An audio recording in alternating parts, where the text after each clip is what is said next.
This episode of the Sam Oldham podcast is sponsored by Turn, the only brand dedicated solely to men's gymnastics. Towards the end of my career, I started to work closely with the team at Turn to design custom uniforms that expressed who I was and where I came from, and they were always able to bring my ideas to life. For years, I wore uncomfortable gymnastics clothing until I started to wear Turn, whose uniforms are built with their attention to detail and quality in mind. Go check them out now at turn-gymnastics.com and enjoy the episode. Hamish, it's good to see you, mate. It's good to see you. Like I said to you last time, you're looking hench and you're sporting the Illinois this morning. Yeah. How have you been, mate? Tell me about life at the minute, what you've been up to, what training's like. It's good. Life's going really well. I don't think I told you I got selected for Northern Europeans. Okay, oh, amazing. At the end of November, so just started my 8-week build-up for that. 1.5 weeks in, going well. I'm enjoying the fact that I've started my program and I'm feeling like I can accomplish the first bits of, that Josh has set me. Right, okay. Because he gave me like a actual training plan, It was so weird for him to give me that and then be like, why has he got me doing the same things every day throughout the week? And then started my 8-week plan and now I can actually do the halves. We'll do that instead of just being like, training random skills. So you feel like you're fit before you've even started? Yeah, exactly. And that's huge for me because throughout all my career, I've just struggled with that. Starting the competition period has always been tough because I never feel like I've got that fitness or stamina. So Josh has really done me a solid. Yeah. And yeah, I'm really looking forward to that. Like it's going to be my first all around since the Scottish. Okay. And that wasn't really an all-around for me. It was more just to throw everything together, to qualify for the British. But yeah, that's doing amazing, really mate. good. Yeah. And do you feel like when you normally start like a build-up, you say like this is very like new for you, do you literally, when you're first putting your hand up for those first routines of like an 8-week build-up for a competition, do you feel like it's just like a hit and hope? Like, let's just see how far I can get through the routine. Whereas like this time you're like, you put your hand up for the first time, you're like, I could probably get through this routine. Yeah. Like I got through my pom routine twice out of 3 attempts so far. Okay. And I'm, 7 weeks out. Yeah. And I finished my first one. I turned around and said to the boys and Josh, I was like, 2 weeks before my trial at Lilleshall for the Worlds, I hadn't even got that far. What is typical for you? If when you look back and you've got like a big competition you're trying to build up, at what point in that lead up are you starting to hit routines? Are you starting to hit routines 6 weeks before, only 4 weeks before, sometimes even only the week of the competition? Yeah, it's late. It always tends to be quite late. Like throughout college, that's why college was so good for me because it gave me a lot of competition experience. Okay. But those first few comps of the year, like I was falling a lot. Like in my senior year, 2022, I think my hit ratio was like 87%. I did like 46 routines throughout the season. I think it was like 38 of them I hit, which is good for an all-rounder, right? But I think 4 of those falls were at the first competition. Right, okay. And then suddenly I picked up and then I was hitting like 6 for 6 if I did 4 routines on a competition like I was hitting. But yeah, it takes me a while to build up to that. Right. Fitness. Do you think do you feel like sometimes you need to be under real pressure to actually like go, oh right, now it's go time? And sometimes if you're almost left to your own devices and you're a bit too far out from a competition, you're kind of like, well, I don't need to really push myself too much right now. But as soon as that pressure is on of like, it's the competition next week, now I've got to go. Yeah. Sometimes do you struggle with that a little bit, would you say, or not really? No, definitely. I mean, it's more like, you're doing skills in the gym or you're doing your halves and you're like, okay, I know where I need to be at this point and I'm not quite there. And in the back of your mind, you're going 6 weeks or 5 weeks or 4. Like I still haven't done my high bar routine over hard or I still haven't got all the way through my floor routine. That pressure's like, I mean, it's inevitable, like you're going to experience it. But yeah, it definitely gets me going. It's just better for me right now because I feel like I'm not ahead of the curve but right where I need to be. I'm starting the 8-week plan being like, okay, at the end of November, I see myself hitting 6 routines here. You know, I see like a good solid all around happening with new skills.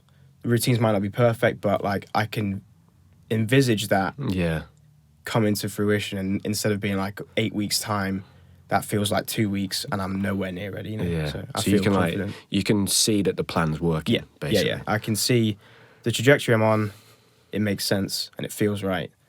There's nothing like in the back of my mind being like, oh God, like really stressing me out. Does that, having that kind of like structure, Josh giving you that plan, being so far out, already feeling fit, does that alleviate quite a lot of like stress and anxiety that you normally would feel? Yeah. I mean, the stress and the pressure, it helps, it helps to go, but is it a positive or negative distraction from you trying to achieve the goal? Mm-hmm. And you work through the distraction, and as athletes you learn to do that. But what if you could just tackle your 8-week plan for me and not be worried about the unnecessary, stress, the irrational fear of the build-up? Like, I've got to worry about making sure that I'm taking the steps to do a full floor routine, no mats, 6 weeks time, 5 weeks time, instead of being like, I'm so scared about my ankles, or I don't feel fit, or like I'm really panicking. That stress it doesn't help. The good stress, the following the structure and the plan, that helps, but I don't have that this time, which feels good, It's so difficult, isn't it, when you're like preparing for a competition and there's almost like two parts to it. If you're not in a good place and you're not physically fit and you're dealing with a lot of mental stress, you need to be able to just turn up and concentrate on your performance. But you've got all of this over here. So if you can take that away and you can really just focus on your performance, like as an athlete, that's like the perfect scenario, isn't it? But it's so rare to be able to get to the point where you're just focusing on the performance, because it's so complicated and you're juggling so many plates all at once. It sounds like you're in a really good place right now. Let's take it back to the very early days. What do you remember about training at Notts when you were a kid, when you were very young, and that environment? I've had Ellie Downey on recently, asked her a similar question. She was obviously on the women's side. What do you remember of that time, what it was like in the gym, and what are some of your big memories? I mean, I was in the gym at 3. Right. Started, like most gymnasts do, being a hyperactive, out of control child, and got put in the gym. My mum took me to Notts, and from a very early age, like, I remember it being very busy, I think that's how I'd describe it. Never been asked that, what was Notts like when I was that age, but it was busy. There was lots of stuff going on. Loads of boys and girls, but I think the boys' squad was probably, 100 kids, 150, like around then. So many different ages. I looked up to so many different, guys that were a couple of years older than me that I'd train with, and then 3-4 years older, and then it'd be like you, like your age group, and then Andy, Ben, and then. So I think it was just very busy, a lot going on. Like, there were loads of guys training there. But that's my childhood growing up. So to get asked about that, it's kind of strange, honestly, not to think about it. But it was great. Like, I had lots of fun. I was always in the gym. Like, it was a lot of hours that I was doing at that age, but yeah. I can remember when you were that age, I can always... One of the noises you would always hear in the gym is Hamish Carter, and you'd just be getting told off all of the time, like the most of any kid I've ever come across, because you were always just getting in trouble and being shouted at. Like, do you remember that? Because like when I think back to you, I remember just seeing you sat out in the corner because you'd done something. Like, Can you remember a time where that began to switch? Because for a long time, you were always talented at gym, but you were almost more well-known in the gym for being the kid that was always sitting out and wasn't allowed to join in. But then at some point, you started to become the kid that was really good at this. Yeah. Can you remember there being like a switch, like a moment where that kind of switched a little bit and you started to like get it? Yeah, I mean, I think I was never naughty. Like, I was never a naughty kid, but I was just always getting myself in trouble. But so it never really went away. But when Sergey K came to Notts and Barry sort of like handed me to him, he was like, please do something with him. Like, he's good, but I mean, I don't think anyone can like deal with him. And Sergey, like, I think he ended up being like a third parent to me in my life then. So he took me on, he gave me what I feel is like my line, that aesthetic, that my handstand, my shapes, the fact that I can do certain skills in gymnastics, like, I don't want to say perfect, but like, I know I have the ability to do, a straight catch over with no deductions. Should I focus and make the most of that go? So Sergey did that, and I guess that's when things started to switch. Yeah. What was he like with you? Would you say, like, did he give you structure? Was he good? Was he a good man manager? Did he treat you slightly differently to the other kids in the group? How? I think there was the different treatment, which is weird to kind of get your head around, especially when you've got teammates that you've grown up with and people kind of. We were very young. I mean, I guess it was inconsequential then, but when people know that maybe that you were favoured slightly or that you were treated differently, probably just because I needed it, and that different treatment probably was more intense, It was getting me to do the gymnastics because I was just like, my head. Sergey said, he told my mum that he was the only gymnast that he'd seen in his life who, if he was on or off the apparatus, that my head was going 360 degrees. He just said I always was like on the rings or in handstand on P-bars and just looking around, like coming off the event and just looking, just getting distracted, wandering over here, there and everywhere. Like, yeah, he gave me that structure. Yeah, but it was an intense, At what point period. Did then Sergey K move on, and then did you work with Nick? Yeah, I did. Yeah. So at what point was that? How old were you when that happened? I think Sergey took me on at 6. Right. Which I remember, very vividly, and then it was 3 years. It was when I was 9. Okay. And it was kind of earth-shattering for him to go, to be honest. Like, that was the first coach that I'd had a real bond with. Yeah. That'd gone. I mean, when you're that young, how do you know?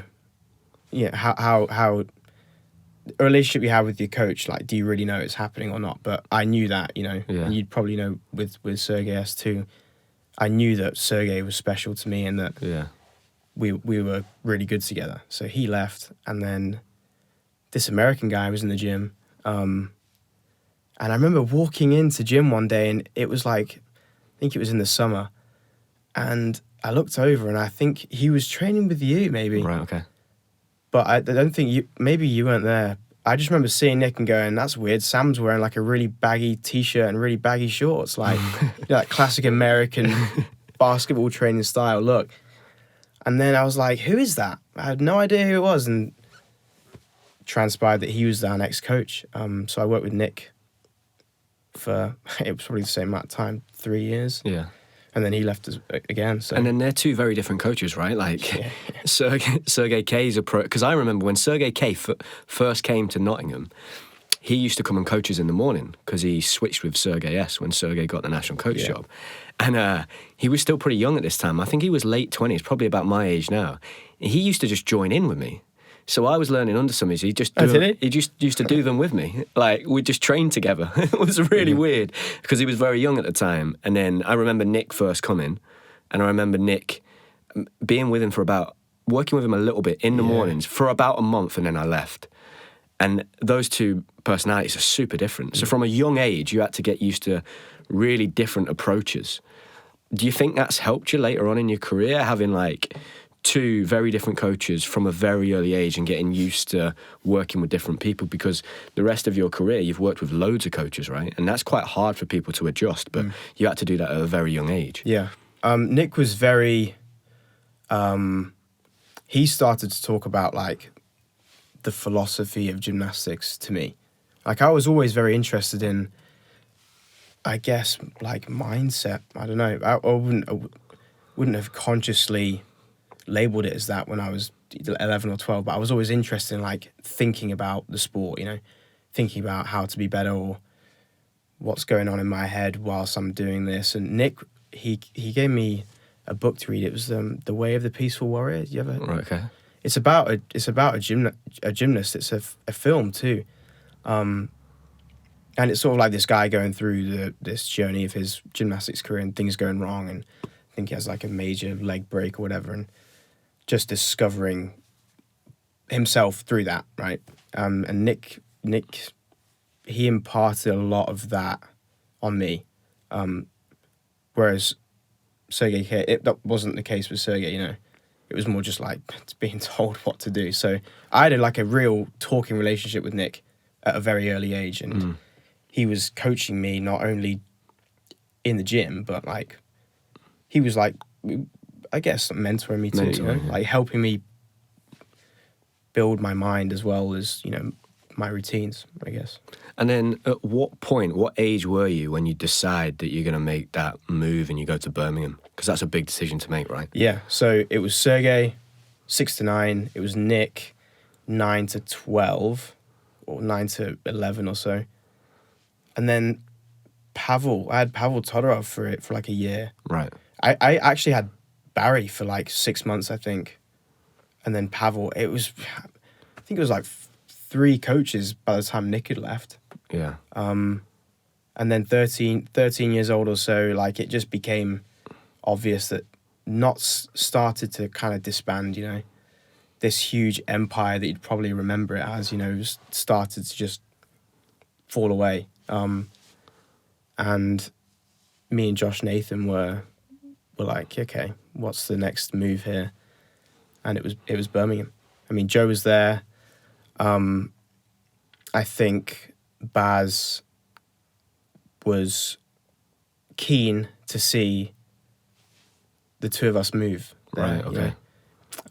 Or at least, the junior program was, because at the time, Joe, myself, Josh, like we're three, we were good juniors. I mean, we were like, and Gianni too, and like a few other guys. We were the next group of kids coming through, right? Yeah. So if we can move those guys all together, great. And I guess it was a perfect opportunity because Notts was kind of falling away. So we got moved. Well, I say we got moved. It was a sort of. Who was that? Who made that final decision in the end? At that age, you're 13, and I had to do something very similar at the age of like 14. Yeah. Like, was that a conversation with, who were those conversations taking place with? Was it just you and your parents, or was there other people involved? No, I mean, it would have gone. For me, it would have just been like thinking in my mind, okay, where am I going? Oh, Birmingham's probably the next closest gym, and that's probably all the mental space I was given to it.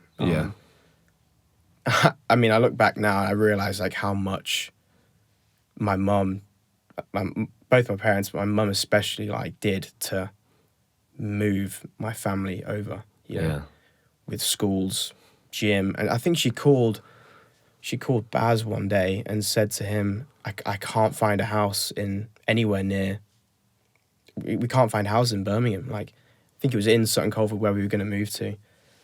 Like, I'm going to basically pull the plug on that and we're going to go to Huntingdon. houses are really nice down there and we can have a pool. And Baz was like, I think like just keep looking, basically. And I don't know really what made my mum do that, you know, Yeah. to hold off again. Like, that's her family that she's looking after. And that's big, isn't it? Because you often hear of that. Like, people have heard of that with football players, right? You get a really talented kid and they relocate someone's family, they get the parents a job. Like, they're paying a lot of the time. You're not getting that in gymnastics. There's no one paying you, no one helping you relocate. Like, it's a big thing. Do you feel like at that point, it had probably been done a few times before, right? So, like, I'd done it, Max had done it, I think Jay had moved from Exeter to Essex. Mm-hmm. So it had almost been like these were paths that had been kind of walked before. So do you think that made it a little bit easier? It was like, okay, but other kids have done this, so it's not that crazy. Because it is a mad thing to do, right? Like, I look back to when I made that decision and my parents decided that I was going to go and live away from home. I'm like, that's bonkers. That's absolutely crazy. Like, how do you know a kid at 13, 14 is going to have a career in something and you're moving your whole life over there? Like, that's a massive decision, isn't it? You just got to, I think it's just, I don't even know if it's trust, because it's like there's nothing to trust. It's just the unknown future. But that was the decision that was made, you know, and it worked out really well for my family. Like, but for a year, we were driving. I was leaving Rushcliffe at 3:15, getting in a car. Sometimes it would be Josh's parents, or it would be my parents, and we'd drive to an hour to GMAC. And I remember me and Josh in our school uniform running in, like as 4:30 hits and the guys are starting. We're taking our ties off, taking our shirts off, and like literally getting into our shorts as we were walking into the gym. Did that for a year. It was tough. Like, it was really hard. And then doing the same journey on the way back. We were getting in at like, 10:30, 11. Do you know what's amazing about that is that people just, that's the bit that people don't see. People just see the shiny bit at the end, or the Commonwealth Games when you're 18. They don't see that. They don't see the drive for an hour, your parents driving you there and back on top of work. Like, that's the bit no one ever sees. Particularly, I think, for like it's really good for the younger generation to hear that. Because like now that situation probably wouldn't have happened now. Or it would have at least been facilitated probably a little bit better, wouldn't it? Whereas like they probably wouldn't have got out their way to help support the club you were at. Whereas back then it was like, well, if you want to make it, like, it's up to you. These are your options and make it happen. This is what we think's best. But no, you're right. I mean, I think that is gymnastics too, you know. Getting to the end and having that shiny object literally around your neck. It takes all the work, but don't be surprised to be driving an hour every day there and back for a year to get, because you're still living in one city, but you're training in the other because things just aren't working out. But that's the best option that you have, like it takes it sometimes. Yeah, and it's amazing, right, that your parents were willing to support you and do that. The older I get, Sam, the more I realise like it's that level of support is, well, it would have been impossible without it, Like, it's crazy the level the help that they give. So you've made that decision. You're at Birmingham. You're surrounded. You're in a new gym, new facility, surrounded by like some of the best juniors in the whole country. Next 3, 4, 5 years, you guys are going out. You're still part of that kind of golden generation. You're winning lots of medals as a junior team. You're super successful. And then you get to 18, you make your senior debut at 18, and you go and do the Commonwealth Games. And I'm right, you were 18 when you went to Gold Coast? I was 19. I think I was 19, yeah. Okay, so something like that. So 2018, what would you have been? Maybe, I would have been... I think you'd been 18. November born at the end of the year, so it was in April. So yeah, it was 19. 19, 18. I think it was 19. So you go out, you make your senior debut, and you go and compete at Commonwealth Games. What was that like? My first commies was amazing. I loved it. Everything about it, like the village, being on the same competition floor as like the GB seniors, obviously most of them were Team England, but, competing with Frank, competing with Purvis, like, it felt like, I was young, like, also mentally too, maturity-wise, I was young. But I knew that my gymnastics had stepped up, and I was like, it was really amazing to compete with those guys. I loved it. And Australia as well. Yeah. I mean, I really was doing the 360-degree head spin, like, everywhere, But I was taking it all in. And it's funny, I look back and go, wow, I had the best competition. Like, I had a great team final, great all around. I smashed it. And I was I was enjoying it. Yeah. Compared to, like, this commies where I was trying to focus really hard. I'm like, okay, I don't need to be checking out the games room down in the village, or I don't need to be doing this. And objectively, it wasn't as successful as my 2018. But yeah, Australia was so good, man. Like, I've got so many good memories from that. Do you think it's difficult when you have an experience like that where you go to a Commonwealth Games, you're very young, you're on a team with, like, some of the legends, right? Like Dan Purvis, Frank Baines.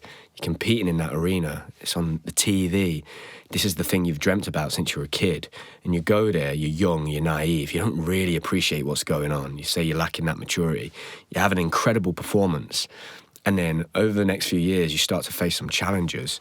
Do you almost feel like it's very difficult not to fall into the space where you're trying to control everything because you're trying to get everything right, and you stop doing what you were doing in the beginning? You're almost trying to micromanage every part of your life to try and get what you had back then right, and you can't figure it out. Yeah, that's exactly what happened. Actually, contrasting 2018 with 2022 commies, like, I was going through some mentally, like, I was things were a little bit precarious last year building up to the commies. So I got to cut myself some slack and say, yeah, I was trying to control, actually, because I was really trying to protect, like, myself, because it was tough last year. So I knew that going into 2022 was like, I'm not giving it my best shot here. Like, I'm already on the back foot because I'm trying to get my mind right. I'm not worried about hitting my routines. Yeah. I'm worried about waking up and not feeling anxious, or I'm not feeling like I can motivate to be in the gym. So, but yeah, at 2018, I was young. I think things are quite superficial at that age. Things kind of just bounce off you and you're just having fun. Like, don't really realize how deep some issues are. So just had a great time, and I did great because of it. So when you come back, like, at what point did you start thinking about the idea of going to study in America and do university? When did that become a potential reality? Nick had always sort of said, like, being, an American. I think he went to I think he was in college. I think he was in a D3 college. He's like, you should always keep it in mind, if you're doing school and you're doing well in school and you're a good gymnast, like, just bear it in mind. And it just sat in the back of my mind for years. And then one day I was at your place in Lady Bay. Yeah. And my mum had been asking me to message Nick about college. Right. And this was in 2018. So I just got on Facebook to Nick and I said, "Hi, Nick, I'm finally interested in college." Very blasé, like, not committed to anything. I was probably doing it just to tell my mum that I'd messaged him. And Nick went, "Oh, okay, cool. I know some guys.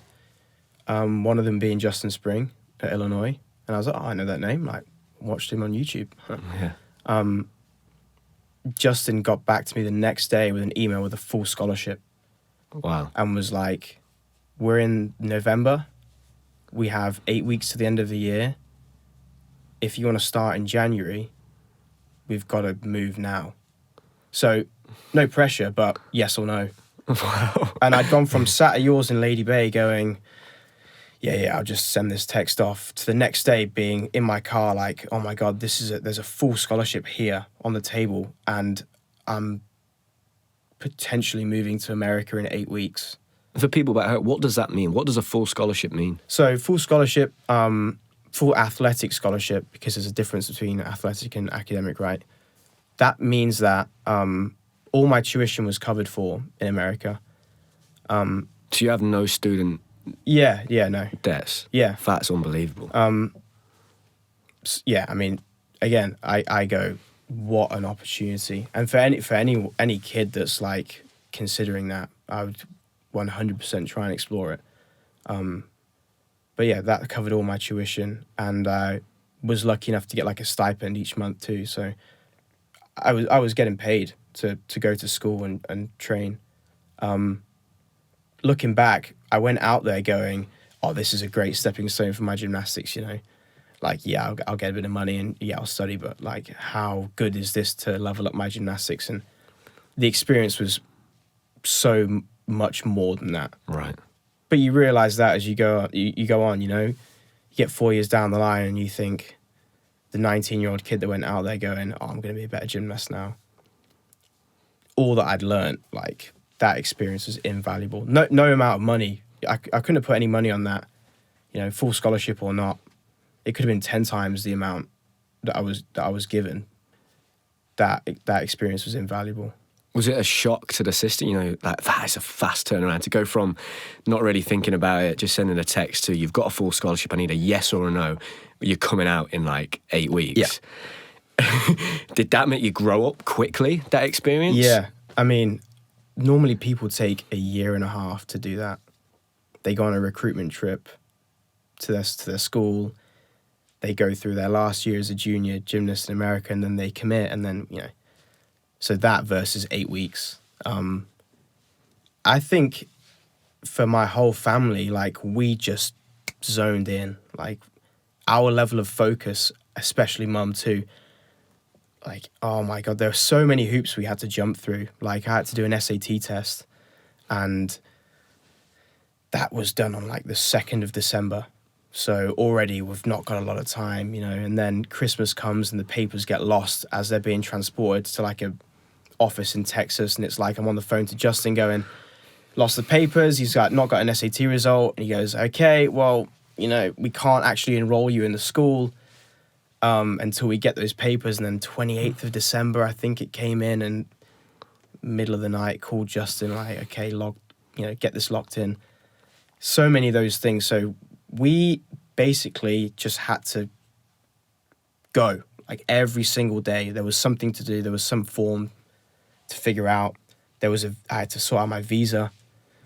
So, I mean, this is like real stuff, you know? Yeah. Because right, living as a, you know, you've been used to being on the Team GB setup at the best time ever, where you're getting funding, everything's taken care of for you, right? Like, and now all of a sudden you're having to do things on your own, right? Yeah. And I had a lot of help from the school. Yeah. Like, back and forth. Justin and Clay helped me a lot with the whole process, because he was out there at the time as well. So, but yeah, it was like, I remember feeling like this just magic about going. When Justin sent me that email and he said, full scholarship, you know, do you want to be a part of the University of Illinois, the Fighting Illini? It was like, yeah, like, oh my God, like, this is happening right now. And I couldn't have gone there quicker. Like, it would have been 8 days and I would have been happy to turn up, you know. 8 weeks felt like forever. Wow. It was no time at all. But like, I remember feeling that. Did you feel super valued in it? Oh, yeah. Like, just like that in one day, full scholarship, like. Yeah, I mean, I was like, wow. It kind of made me look at myself and be like, you know, have a bit more respect for yourself here, mate. You've just been offered a full scholarship from a top university. They want you to come and compete for them. Like, they've seen your routines at the commies and they've gone, yeah, we'll have him and we'll pay top dollar for him. Like, I wouldn't have had that same image of myself before that.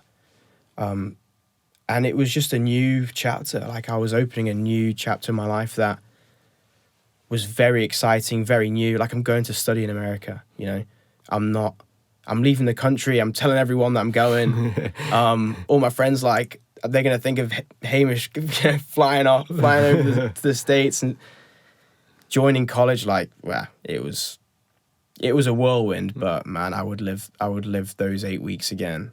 I would live that 4 years again, you know. Yeah. Oh, that's amazing, mate. And what was it like? Like, just tell us a bit, like, what was it like? Like, you get out there, you're now living in a new country, you're studying, like, what was it like? Because I wouldn't know, you know, like when I was a kid, that just wasn't an option. It wasn't something that was on the table. And to be honest, like, there are other GB athletes, GB gymnasts that have gone out there, but very few and far between. And you were probably like you are the only person really that I can think of in our generation that has gone and done that. Yeah. So what is it like when you're there, you know?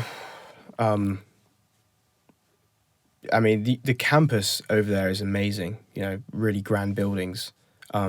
Very cold in Illinois in the winter.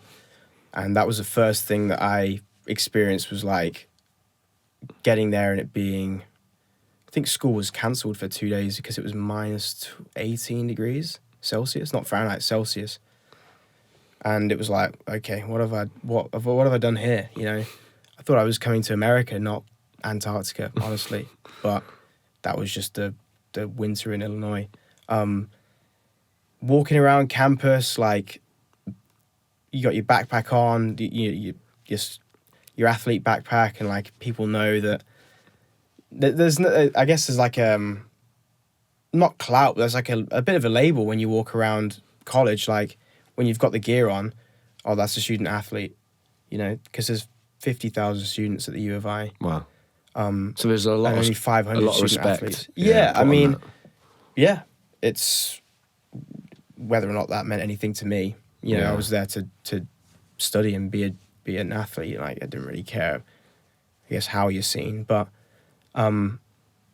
you got to sort out. You got to get up on time. You got to go to class. Like, I missed it a few times because I didn't have my shit together. I got to eat for practice. Like, you kind of, there's a lot of help that you get given, you know, and in America, in the NCAA, the whole system is to help the athlete study and vice versa, you know. Whereas here, you know, if you want to go to University of Notts and you want to do gymnastics, like, those things are completely separate. There's going to be people within, I know there are people in, like, the U of N that will help liaise that, you know, those two missions, but the NCAA, like, they lay everything out for you. It's like, it's a different world. Professional, like, really professional. Yeah. I mean, there's 500 student athletes at the U of I in a 50,000 student population, so a tiny fraction. But the amount of focus and resource and money that goes into making sure that, you know, we get special dispensation from schools. Like, we had to travel a lot, right? So we would go in and hand our travel letters to our professors and say, I'm going to be off. Yeah. And most of the time they were like, yeah, you guys go and smash it. America's so big, right? You flying? No, we were taking buses. Right, okay. Yeah, like 10 hours, 12 hours. Really? Wow. Yeah. If we go into Minnesota or Nebraska or Oklahoma, like, those are pretty far away. And yeah, we take a bus overnight. Wow. Which was, I mean, 12 hours. Yeah. If you took a 12-hour bus from the UK down, you'd probably end up in the middle of Europe, you know? Yeah. So to be in America and they're like, oh, we're going to go to the next few states over, it's going to take us 12 hours. That blew my mind. That was weird. Yeah. And then what about, like, the actual, like, competition environment when you're competing in that? Because it's very different to what we're used to back here in the UK. Oh, yeah. Like, did it take you a while to, like, relax and really like get into that? Yeah. I mean, I remember my first routines. I smashed my floor routine and I just walked off, like, sort of head down, like, very quiet, humble about the whole thing. Like, you know, just not very American, you know, as we'd probably put it. I wasn't screaming or shouting. And the guys are like, dude, you just, like, smashed your routine. That was amazing. And they're all going crazy in the corral. And I'm just like, please, just, like, let me like, walk off to the side and, you know, not make a scene. So I didn't have that naturally to begin with. I think maybe, I don't know if that's a British thing or if that's just not being in the NCAA. But you learn soon enough to adapt, and by the end of it, you run and shout and just throw your hands in the air, scream. And so, the competition environment was great. And the one thing that really shocked me at the start was you're competing for a team. I've spent my whole life competing as an individual.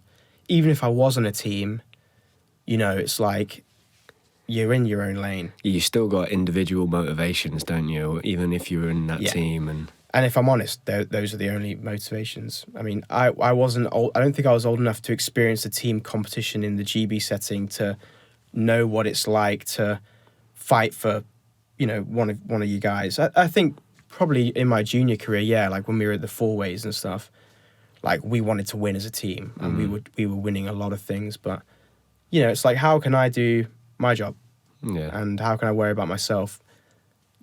I went to college and suddenly I've got to worry about not directly, but like my routine counts because it's one of 5 routines that go towards a team score, and I've got to do my job every single weekend for the team. It's not about you.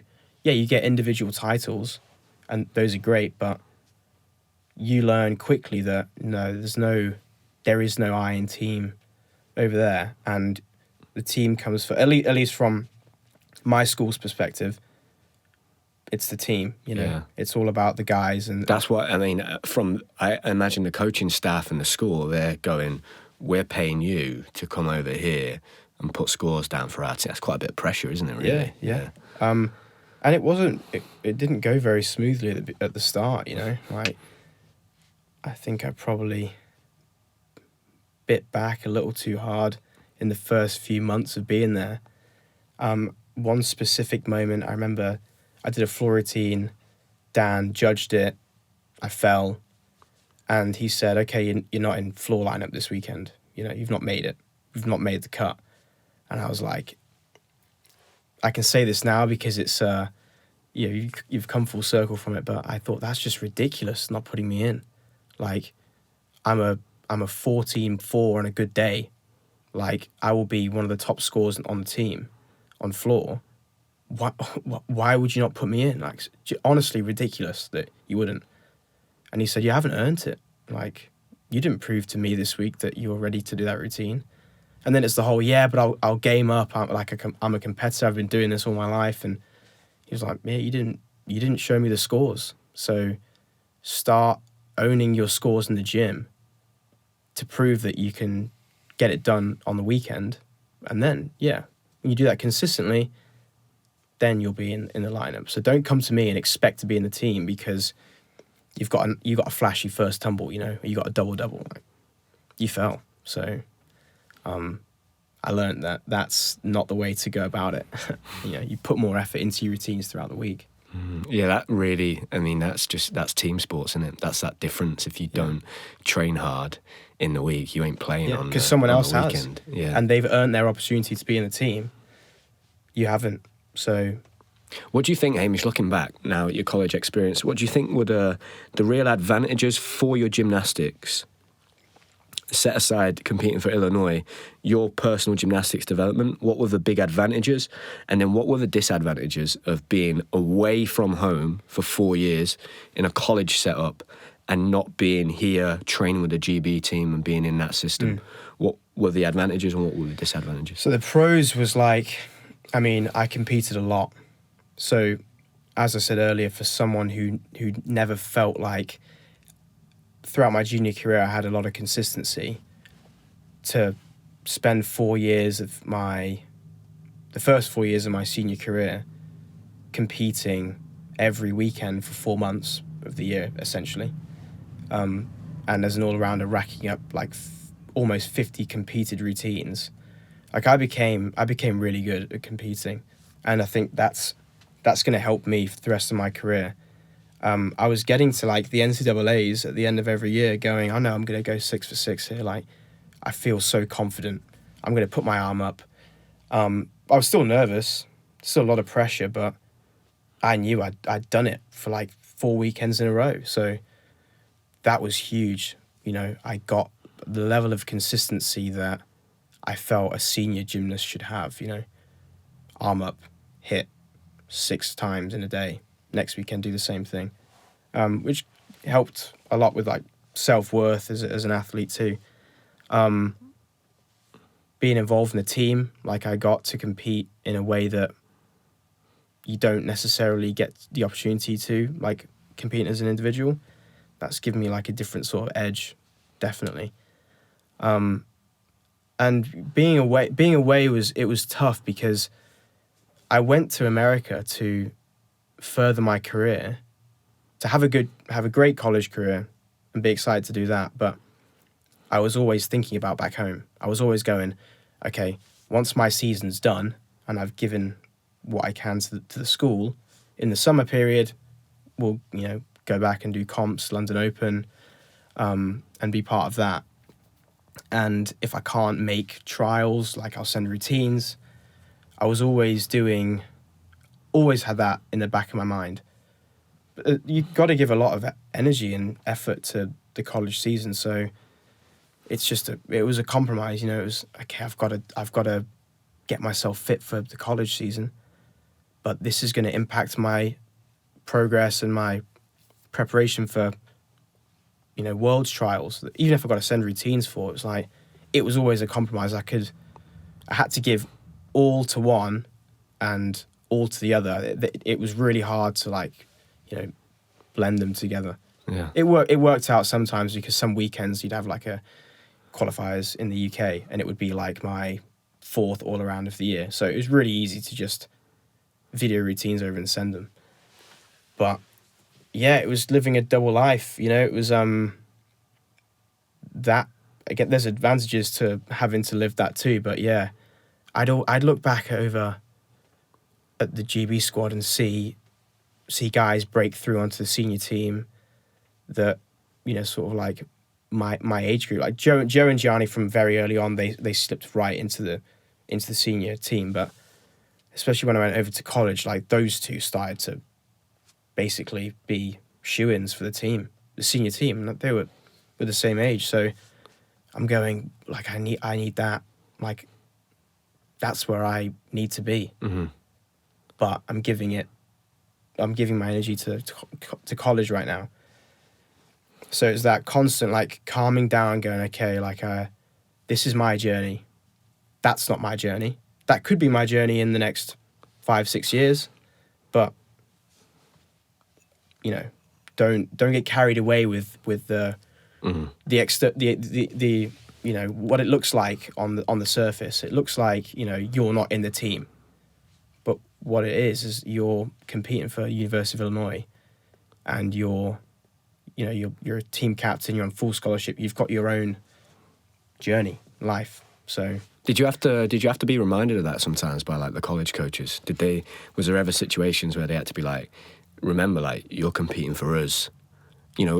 Is it hard at times if you're an athlete that's come from overseas? And it's a bit like when I used to go and do Bundesliga matches. Like that team is never going to mean as much to me as it does to them. And it took me a while to really ingrain myself in the ethos and the atmosphere and that team like spirit.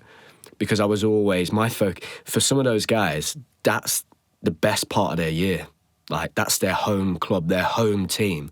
For me, it was just, this is a competition I can do. I'm getting paid. It's going to give me some competition experience and consistency. Yeah.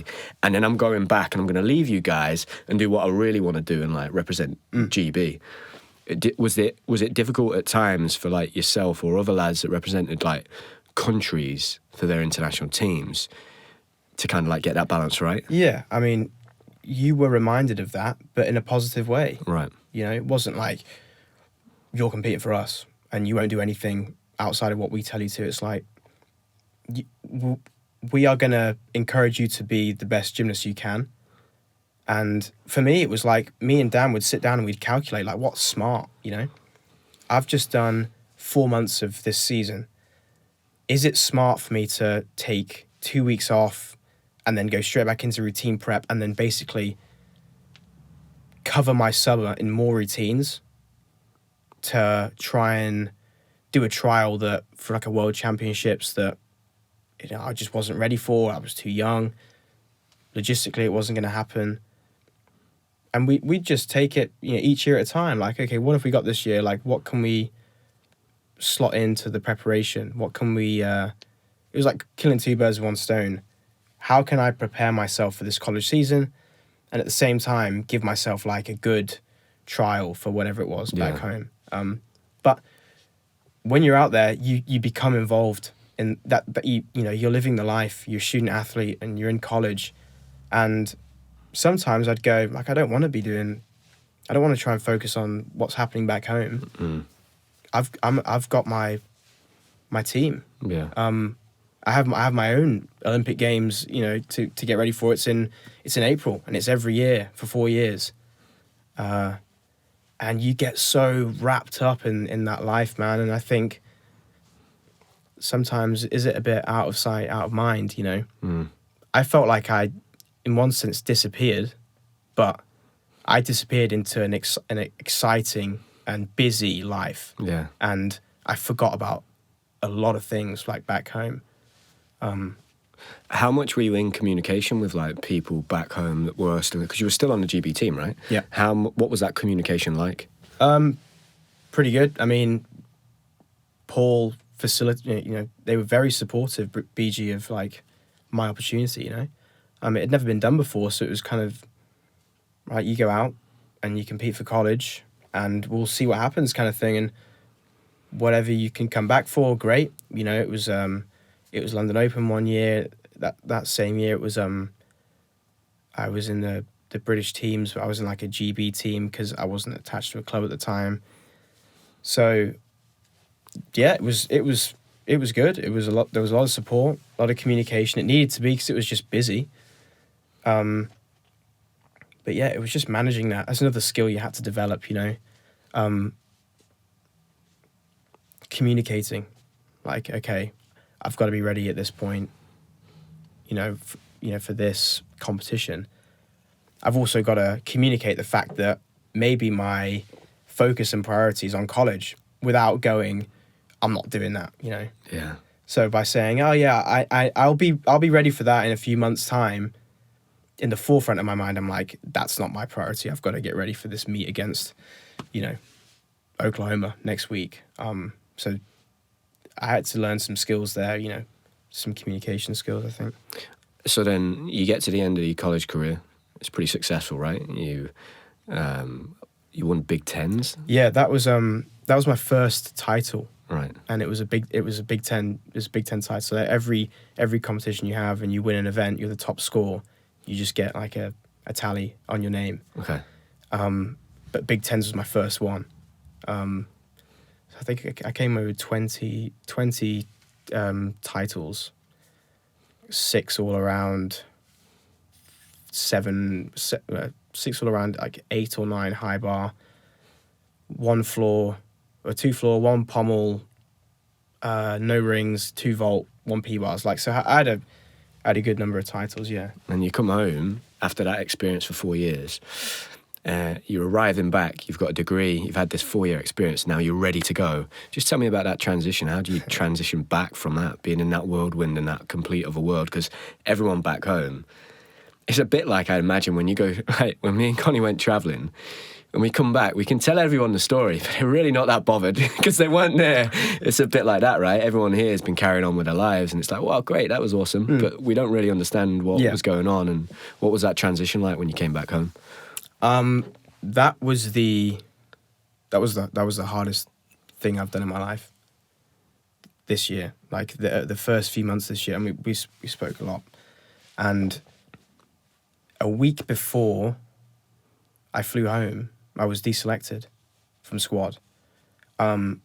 So I had the opportunity to take a 5th year for the school, another year scholarship, another year studying, another year competing, and I turned it down at the end of 2021 because it didn't match up with where I wanted to be post-college. Because I wanted to get back, I wanted to re-establish myself in the GB team, I wanted to be in these Euros, Worlds, and work towards the Olympics. Like, that was my goal. I've done college, it was great. Now I've got to get back to business. So a week before I flew home, like I had a few final exams to do. I'm packing up my room. it was an incredibly stressful semester anyway. I got an email saying I've been deselected, and it was like smack in the face. It was tough for a lot of reasons, but I was coming back to my home country to be part of my squad, and I'd been dropped. And, you know, you understand the decision that's made from a business point of view. It just makes sense, and there's no hard feelings there, but it happened at a time that, you know, really, it made things very difficult. So I just felt like I had the carpet pulled from underneath me. I was coming back to my home country, and I had nothing there. I was like, I'm just a one-man band now. So beginning of the year was like, didn't really know what I was doing. I was training for the Scottish. I was training for the English. I was trying to qualify for the British, because now squad members get automatic selection. And, you know, you grow up in squad your whole life. You have all these privileges that you don't realize you have. Suddenly, like, I'm 24 years old and I'm having to qualify for the British, which is no, it's not saying anything else other than, like, wow, like, I gotta work for this now. Like, I don't get handed these things that I considered to be given, you know, took for granted. So I was training at the beginning of the year, like, fairly just lost, and mentally just not in a great place at all. Like, we spoke, and for the closest people around me, like, they know how hard it was.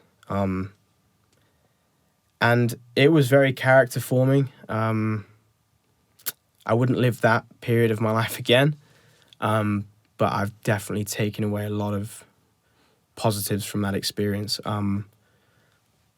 Really having, like, some, you know, mental health, like, battles, like, you don't understand what it's like until you've gone through it, you know. I'd honestly looked at, like, your story over the years and never could understand why does Sam feel like this, you know? Why does he feel anxious? Why does he feel sad? Like, he's got all these things going for him. Like, he's one of the best gymnasts that I've ever seen in my life. Like, looked up to him my whole life. Why does he feel like this? And then you experience it yourself, and you go, like, I empathize now, you know? I get where he's coming from, because none of the accolades or anything on the outside matters. If you're waking up every day feeling like just lost, then what's the point in everything else? So I was going through that at the beginning of the year. I took a bit of a break after the British, let my back settle down because that was sore, and then took a big breather and said, like, with my family, okay, this is what I want to do. This is where I'm at, back at my home club in Notts. Let's start again, kind of thing. Yeah. And start from the ground up. When you look back at that time period now and how that all, like, evolved, being told a week before you came home, is there anything from that, like, transition period that you think could have been done differently that would have, like, really helped you through that? Or do you think, regardless of whether that decision was made in the January, this summer, a year ago, you were always going to have to face those feelings that you had? There was part of it I was always going to have to face. The year before I transitioned home was my first experience with, like, bit of shaky mental health, you know. So I was already going through some stuff that moving my life back home probably was never going to help, you know. It was only going to magnify it. I think transitionally it could have been facilitated a bit better, yeah, a bit more understanding of the situation. Maybe this kid is coming home from 4 years away. He's got a full life that he's managing with school, with, you know, living abroad. He's transitioning back home. It's not a mean feat, you know. It's a pretty big thing to have to deal with. Let's try and help him. Let's try and make this as easy as it can be for him. And even if he's going to be deselected, like let's like maybe let him know in advance that this is what it's looking like, mate. Like we understand. So there was you didn't get that teed up. It wasn't like, look, 3 or 4 months before, it wasn't like, right, you're going to have to hit this score. This might happen.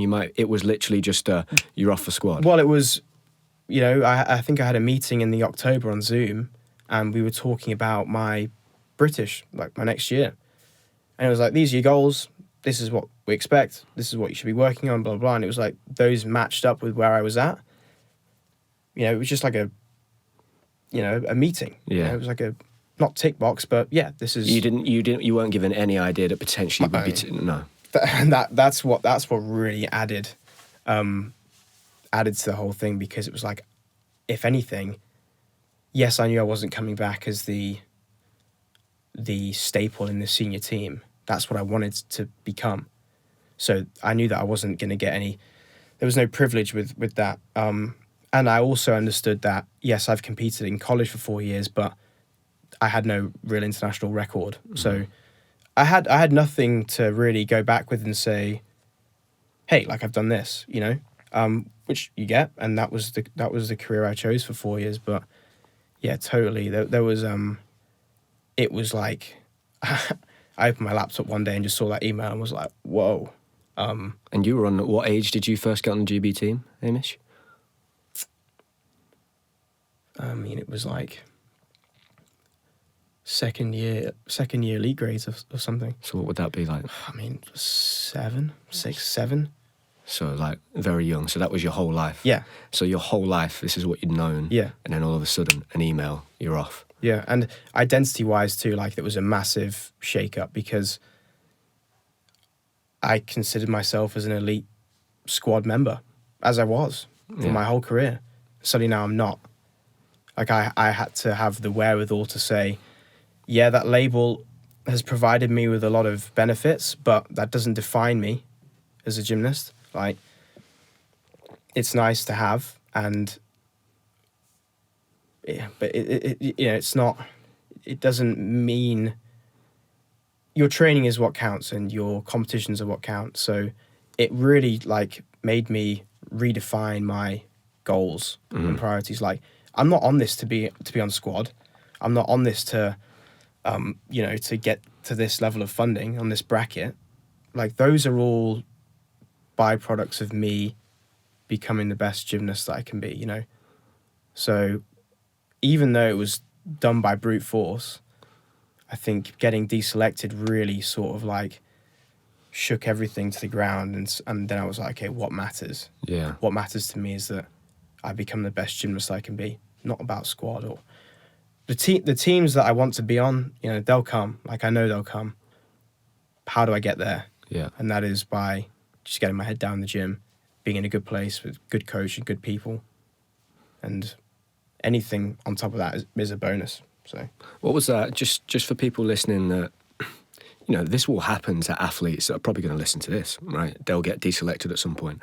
What is that transition period like afterwards? So from that email, how many conversations do you have with people? Like, what is that process like? Not many conversations at the start. I didn't have any time to. I had to qualify for the British, so I got back and Sergey was like, okay, we've got 10 weeks. And if there's anyone that can get you fit for a competition, it's Sergey, you probably drag you along kicking and screaming, but he'll do it. And he did. And I am very grateful for what he did for me in that period. But it was really, just getting on with it, doing the best I could. But there was no one reaching out saying, Hamish, how are you doing? Like, at this point, they've kind of had a few experiences of athletes struggling like with their mental health. Were there people touching base with you and checking in? Yeah, but they didn't know the story. They didn't know the full story. And so it wasn't like, and I wasn't broadcasting it either. There was no need for me to do that. It was, I need to let the people closest to me know. And it was fairly obvious that I was struggling. And I need to keep my circle small and tight. And have those people protect me. Like my family did a lot for me through the first third of this year, you know. So yeah, there was texts here, there, and everywhere, but because it's difficult for them as well, right? It's difficult for people on the other side to know what to do. I guess what I want to ask is, like, what advice would you give to whoever's job it is to potentially touch base with an athlete that's just been deselected from a team that they've been on since they were 8 years old and now in their mid-20s? Like, what advice would you give them? You know, you're now 6 or 7 months removed from that decision. What advice would you be giving the people in the positions where they could, you know, contact you, reach out to you, make sure you're okay? What advice would you be giving? Maybe to assume that someone's struggling. Yeah. So just reach out, just make sure that you touch base with them. Empathy. Right. Simple as that. I mean, it's not that people aren't empathetic, but just think about what might they be going through, you know? Like what might be going through their head at the time. Having a little think, going, okay, yeah, he's been away for 4 years. He's coming back to you know, his home country, and he's been deselected. Okay, so what things might a 24-year-old who's just spent 4 years living on his own, you know, part of a good team and had a great life, but what might he be going through? And then adding in a deselection on top of that. Okay, how might that now change things? Oh, he hasn't really established a club that he's going back to. It was always going to be Notts, you know. For me, I was always really happy to come full circle. But okay, there's not really he's not going to slot back into where he was. You know, oh, he's not studying, or you know, what does life look like for him? I think be empathetic. I mean, think about what someone's going through, and that's not it's not like wagging your finger at someone and saying you should have done this, you should have done that. But you know, we have friends and family, and it's like you think about them every now and then. You spend your whole life, you know, devoting hours into the gym. I have to learn to think about how might this be impacting other people, you know, throughout my life. So yeah. Think about it, you know, think about what someone might be going through. Yeah. And same for me, same for you, same for everyone, you know. It's empathy is an important thing, because as soon as you start realizing that everyone's got their own lives and they're living it in their own head, you go, oh, yeah, they're going through the same problems that I am. And they might also be finding it pretty tough. So good, mate. That's an amazing piece of advice, I think. And last thing that I want to really talk about, big thing, just talk to me a little bit about the process and the journey you've been on with your ADHD. Yeah. I know that's been a massive part of your life, and that's been intertwined in probably the last year, 18 months. I think a lot of people that knew you when you were a kid would probably go, yeah, of course. Classic, you know, yeah. But, you know, similar to me, you know, I've spoke about it a little bit on this podcast. I was closely talking to you at the start of the year because I didn't really know anyone that had been through that situation, and I had my diagnosis not too long ago. Tell me a bit about that process, how it affects your life right now, and how, in hindsight, looking back, it has probably affected your whole life. Mm-hmm. It was very relieving to hear that, because things started just to make sense. You know, I would go back a few years at a time, and now with the understanding of the diagnosis, like I just go, oh, okay, this makes sense. This all makes sense. You know, it's not an excuse. It's not a justification. It's just building an understanding of yourself. You know, it's not to stand there and say, oh, I've got a label now and treat me differently, or, you know, I have an excuse for things going wrong, or, you know, cut me some slack. No, it's just building understanding of myself, and it's been amazing. I mean, I think we all knew, and you know, within the diagnosis, people manifest slightly differently. You know, in terms of inattention or hyperactivity, I wasn't necessarily maybe as a very young child I was hyperactive, but growing up, the inattention became very apparent, you know. So losing almost having a complete character shift when I wasn't in the gym, and being this very focused, motivated child that, you know, had everything contained, you know, probably on like a knife's edge, but as soon as I got injured or I was on holiday, like I'd become an monster, horrible little kid. So now I look back and go, that's because I wasn't getting the same level of input, you know, the same, you know, exercise or intensity in my life as I was in the gym. That kind of explains my behavior. Instead of at the time being like, why am I so horrible? Yeah. Like, why am I such a horrible little child? So it's been like really enlightening for me and for the rest of my family we've all got it. We've all been diagnosed too. So it was very strange. Like growing up in our household, we could get things done very quickly. You know, as the four of us, like we could really move and shift, but it would take us until the pressure was almost overwhelming to do so.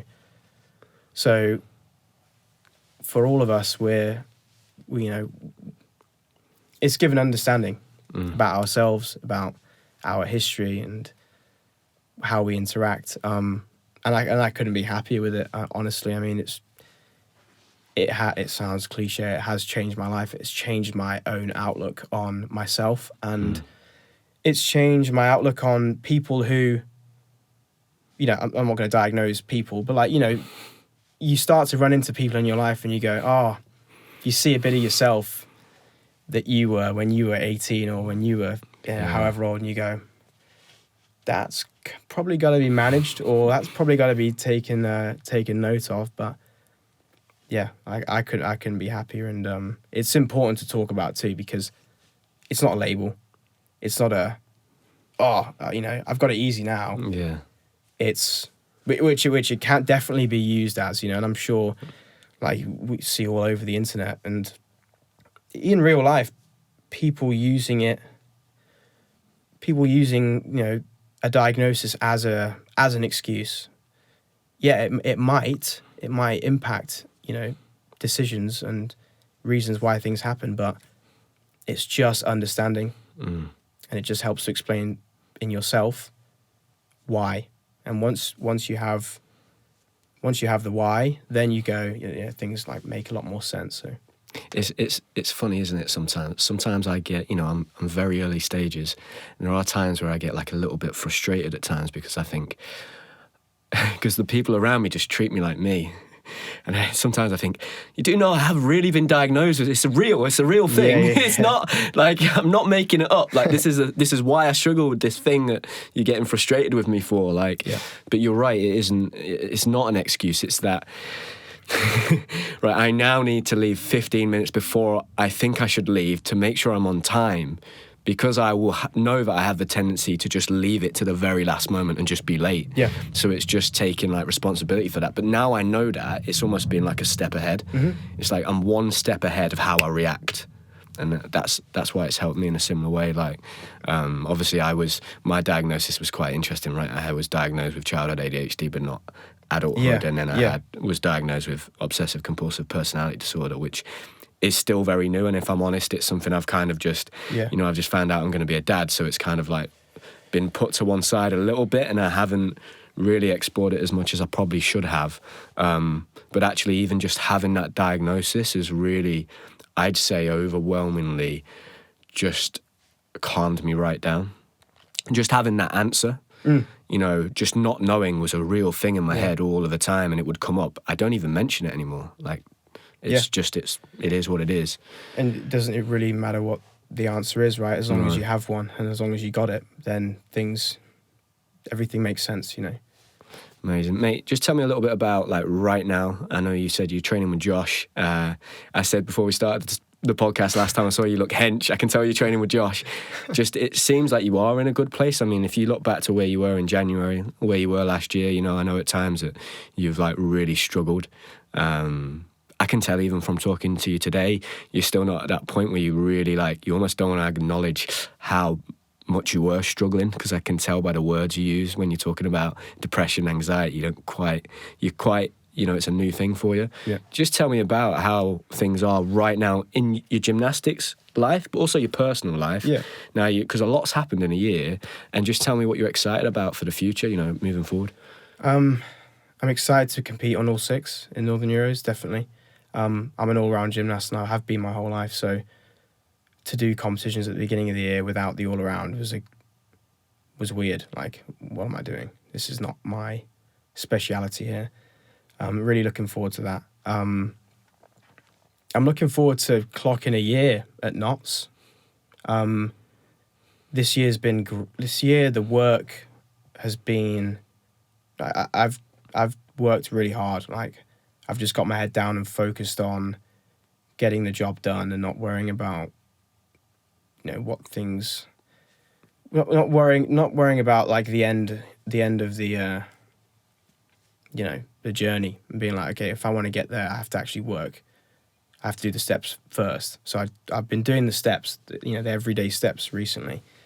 And yeah, so gym wise, you know, I'm really feeling like the trajectory is climbing, and I'm really feeling good about that. My personal life, I mean, there's not a huge amount going on. It's quite a simple life. I'm enjoying it. Living with Frank, and you know, now his girlfriend Portia just moved in Bridgeford, so you know, I'm with friends, like Lauren comes up, you know, throughout the week. It's really nice. Back home on the weekends, I'm playing a lot of chess, so I'm actually playing for West Bridgeford Chess Club at the moment. Really? Wow. Yeah. That's so cool. So that's really good. You've got something you're learning from people like me saying, I wish I had something as well as just the gymnastics. And it is a hobby. Yeah. I mean, there's I'm also with TAS, the TAS program that British Gymnastics helps me with, and I'm going to be in talks about, you know, lifestyle things I can be doing along the side, whatever it looks like, whether it's qualifications or payment involved, it doesn't matter. It's just developing myself personally. Wow. But yeah, I've been the chess is fun. Won my first game, lost my second game, but I'm enjoying it. So, you know, I don't know where it could end up, but like I really want to get good. And I'd go away to America and I learn out there, and then I'd come back over the summer and Angus would beat me. Like, he would trash me, you know, hands down. And every 6 months I'd come back, I'd get a little bit better. And then in quarantine, when I wasn't back for a year and a half, I came back and I played him like really well. And then he turned around to mum and said, like, I can't let that happen anymore. And then I've just carried on. It's a great hobby. Like, love it, and why not? Hamish, amazing, mate. Thank you very much. Thanks, bro. Appreciate it.